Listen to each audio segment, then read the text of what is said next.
Hello दोस्तों, स्वागत है आपका जगदेव अकेडमी क्लासेस में।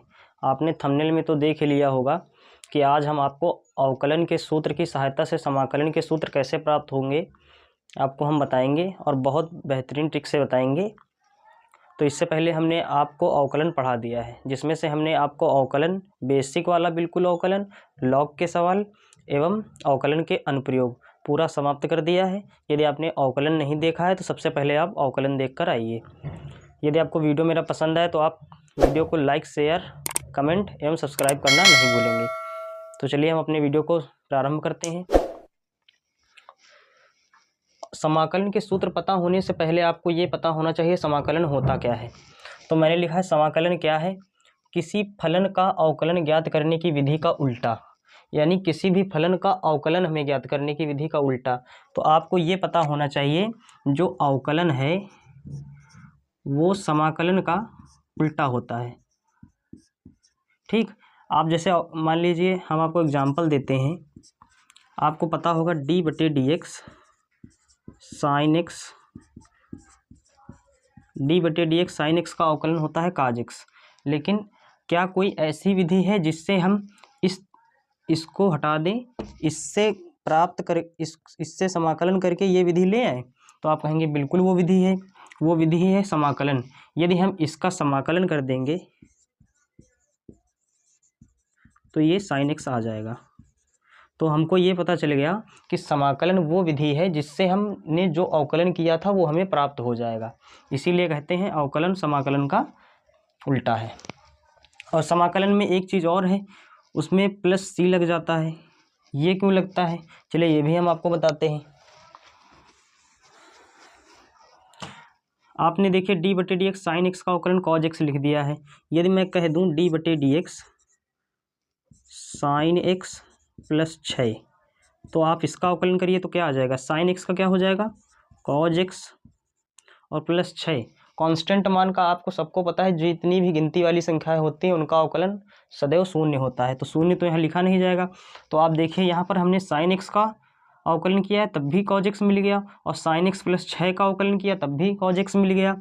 तो आपको ये पता होना चाहिए कि cos x dx, यदि हम cos x का समाकलन करेंगे तो sin x तो हमें मिल जाएगा, लेकिन हमें ये नहीं पता चल रहा है कि ये फलन है कि ये फलन है। और इसके और भी फलन हो सकते हैं, यहाँ पर 7, 8, 9, 10 कुछ भी कोई भी संख्याएं हो सकती है। इसीलिए हमें यहाँ पर c जोड़ना पड़ेगा, क्योंकि कांस्टेंट मान का भी तो अवकलन होता है cos x, इसीलिए हमें c जोड़ना पड़ेगा। तो हमें ये पता चल जाएगा कि हमने कोई ना कोई कांस्टेंट मान यहाँ पर जोड़ा होगा। तो आपको ये बात पता चली होगी कि हम c क्यों जोड़ते हैं। चलिए हम अपनी क्लास को स्टार्ट करते हैं बिना किसी देरी के।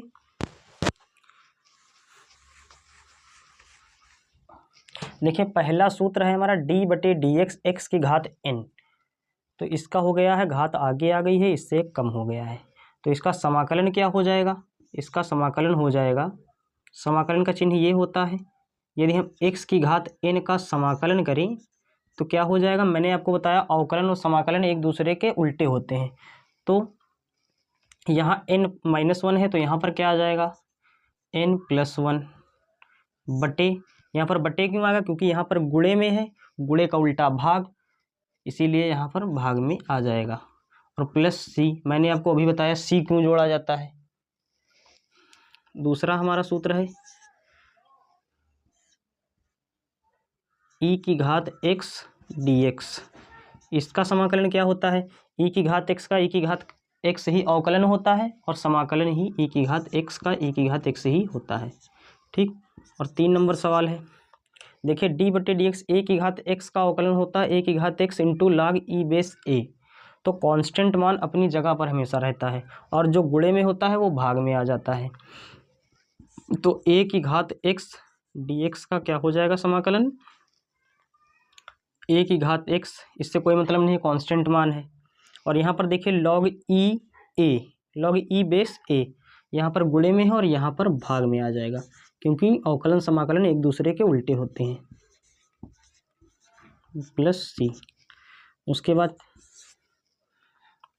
d/dx log x का 1/x होता है, तो समाकलन अवकलन का उल्टा होता है। तो a की घात x का समाकलन log x हो जाएगा। यानी ए की one upon x d x का क्या हो जाएगा, लॉग एक्स। बस ये बहुत ही सरल है, आपको बस इसको इधर लाना है, इसको उधर करना है, क्योंकि अवकलन समाकलन एक दूसरे के उल्टे होते हैं।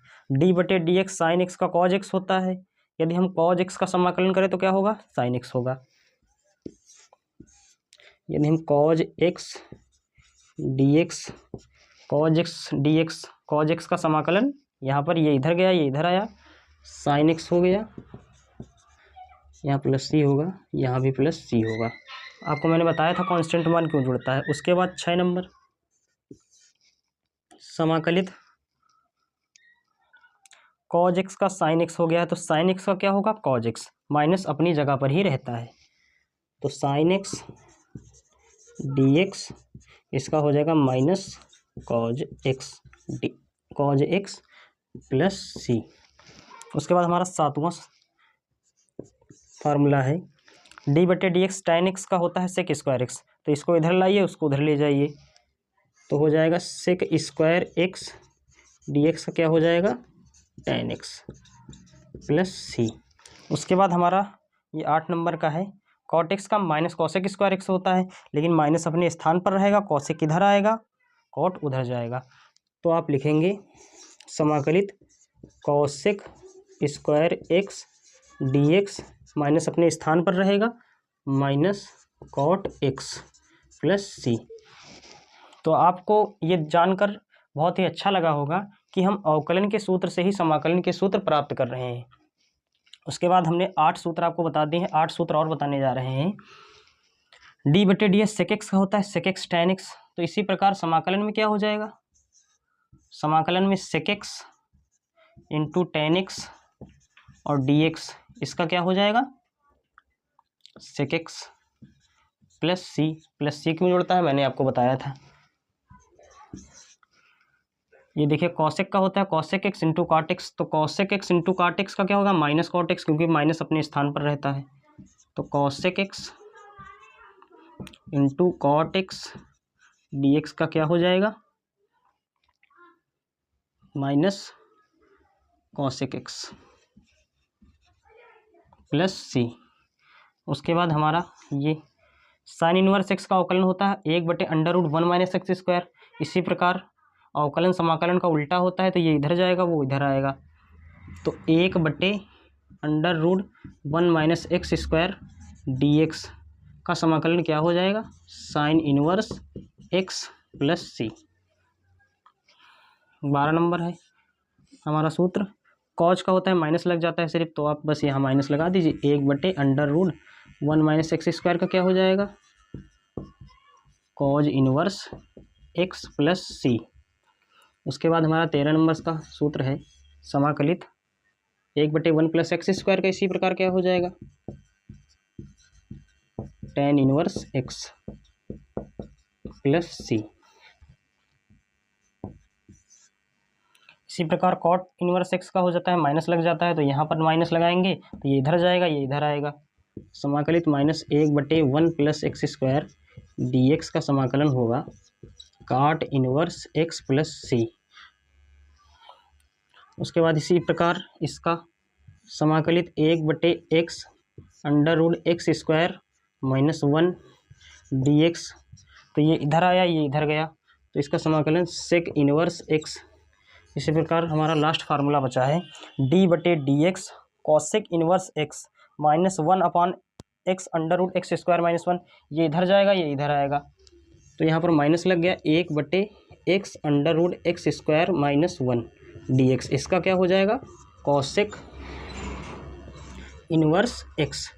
तो मैंने आपको अवकलन के सूत्र की सहायता से ही बता दिया है कि समाकलन के सूत्र कैसे प्राप्त किए जाते हैं। इससे आप हमेशा कंफ्यूज होते होंगे कि अवकलन का क्या होता है, समाकलन का क्या होता है। बस आपको मन में ये बात याद रखनी है कि जो अवकलन होता है उसका उल्टा ही समाकलन होता है। तो आप इसका स्क्रीनशॉट ले सकते हैं और आप देख सकते हैं कि आपने देखते देखते ही 32 सूत्र याद कर लिए हैं, 16 अवकलन के सूत्र याद कर लिए हैं, 16 समाकलन के सूत्र याद कर लिए हैं, और आप इस तरह अगर इनको याद करेंगे तो आप इनमें कंफ्यूज भी नहीं होंगे। तो चलिए, अब हमने तो आपको ये सूत्र लिखा दिए हैं। उसके बाद अब हम आपको कराएंगे क्वेश्चन। यदि आपको वीडियो पसंद आया है तो आप लाइक, शेयर, सब्सक्राइब और कमेंट एक करना नहीं भूलेंगे। मैंने आपको इतनी बेहतरीन ट्रिक बताई है, शायद किसी ने आपको बताया होगा। तो आज हमने आपको सूत्र बता दिए हैं। जब आपको सूत्र याद होंगे तभी आपको अवकलन समाकलन आएगा, वरना आपको बिल्कुल भी अवकलन समाकलन नहीं आएगा। यदि आपको अवकलन नहीं आता है तो आप मेरी पहली क्लास देखिए, बिल्कुल बेसिक से मैंने बताया है कैसे अवकलन किया जाता है। उसी प्रकार अब हम कल आपको बताएंगे समाकलन के कुछ सवाल। तो चलिए, आज हमारी क्लास यहीं पर समाप्त होती है। चैनल को सब्सक्राइब करना आप लोग नहीं भूलेंगे। Thank you.